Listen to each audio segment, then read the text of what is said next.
Hi guys, it's Danny. Okay, today I'm gonna make a little bit of a flower spike show and tell. I'm gonna show you the flower spikes that I have coming and tell you a little bit about the orchid's habit and so on. And excuse that noise, but guess what? The workers are back. Soon enough, they will only be a memory. But yeah, I'm sorry about that noise, but I cannot really do anything about it. So let's get to it. This is the Osmoglossum pulchellum.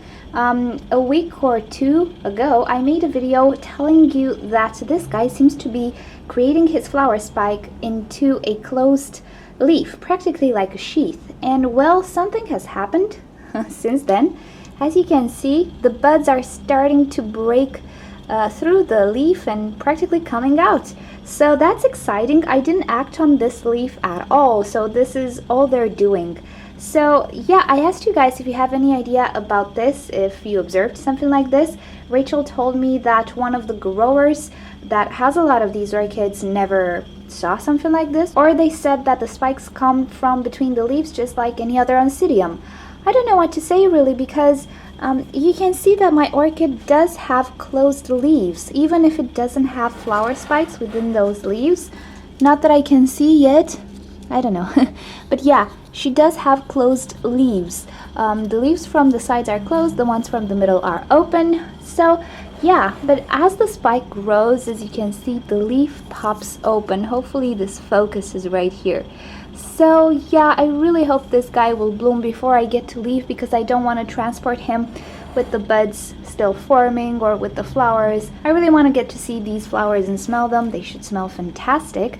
So for now, I'm just observing this guy. So yeah, it's a really interesting trait, the closed leaf thing, and as the spike grows, opening up and so on, it's a really nice habit he has, and hopefully the flowers will come very soon. Alrighty, this is the Cattleya Jungle Eyes. You might know it for quite a while. I had it for a year and a half or so.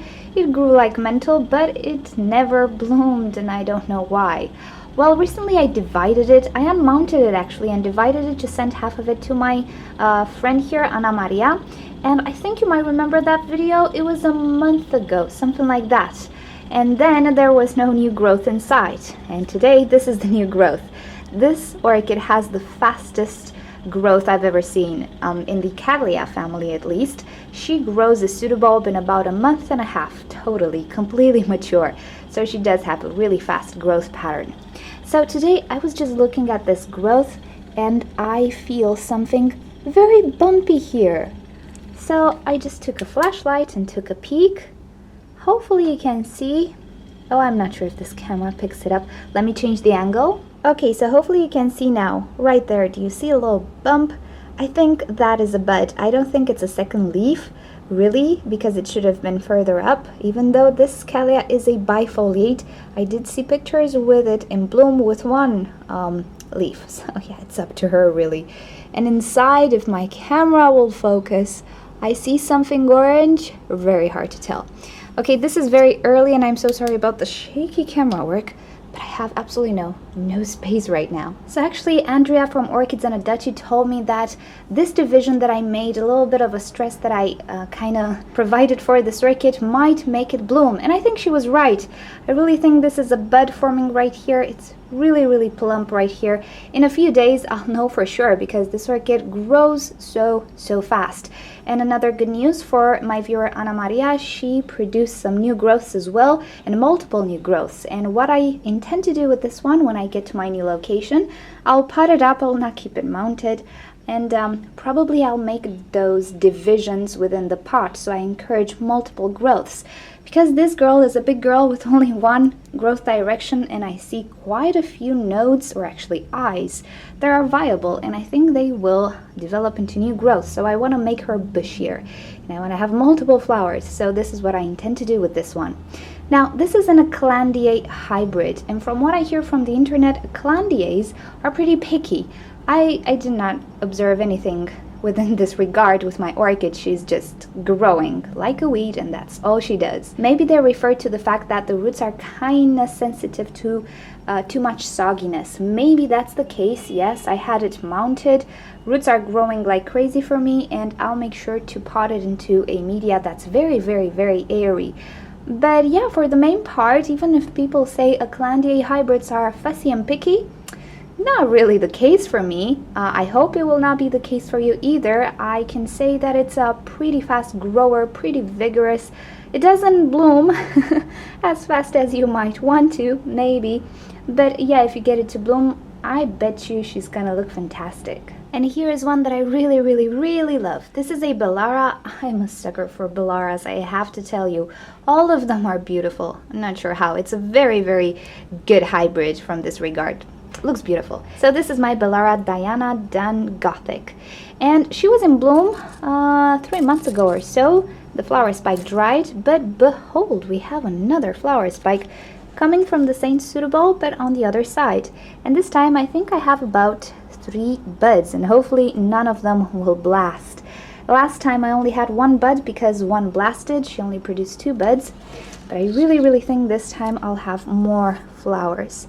So yeah, it is possible with some orchids that the same pseudobulb will actually produce another flower spike right after the other. It's not always the case. It actually doesn't happen way that often, but it does happen sometimes. So yeah, you never know. So this is the update on my Diana Dunn Gothic. She looks pretty okay, trying to survive the water thing. But yeah, she is a vigorous hybrid, I can tell you that. She's not as fussy and as picky about humidity and all of that. She's a good baby, so I'm pretty sure she'll do great in my new environment. It's gonna be a bit more humid than here in the summertime, which is nice. She likes humidity. But yeah, as you can see, I don't have any pleated leaves and stuff like that. She's just not that picky. And the payoff is amazing. The blooms are amazing. So definitely if you see this hybrid, go for it. Just purchase it. If you see it's healthy, purchase it. And by the way, you'll have the proper names of these orchids down below. If you don't know how to spell them, in the description I will write the names for you, because you might not really understand what I'm saying. These orchids have really strange names sometimes. Okay, this is the Sudhir Japonica. I really need to cut this leaf because it's gonna die anyway. She has that pitting on the leaf. You know, I talked about it regarding the mini mark. She has the same thing because, what do you know, Sederias are Phalaenopsis and they have been renamed to Phalaenopsis. However, I will not call them a Phalaenopsis just because Phalaenopsis japonica. It's just, no. It's like I will never call the Neo-Phoenicia a Vanda because, yeah, she is a Vanda, but she really takes a different care. Anyway, that's a side story. Sedirea is not a proper Phalaenopsis, but I can testify they are related. Yeah. Anyway, so let's look at the flower spike. I think I showed you this flower spike about 2 weeks ago. It was really tiny, and right now it's looking really, really great, already producing some buds. So regarding the flower spike, this orchid does grow her flower spike quite fast, faster than a Phalaenopsis in my opinion. So it will not take long until this orchid will bloom, and she is a beautiful one. The flowers don't necessarily look like a Phalaenopsis flower either.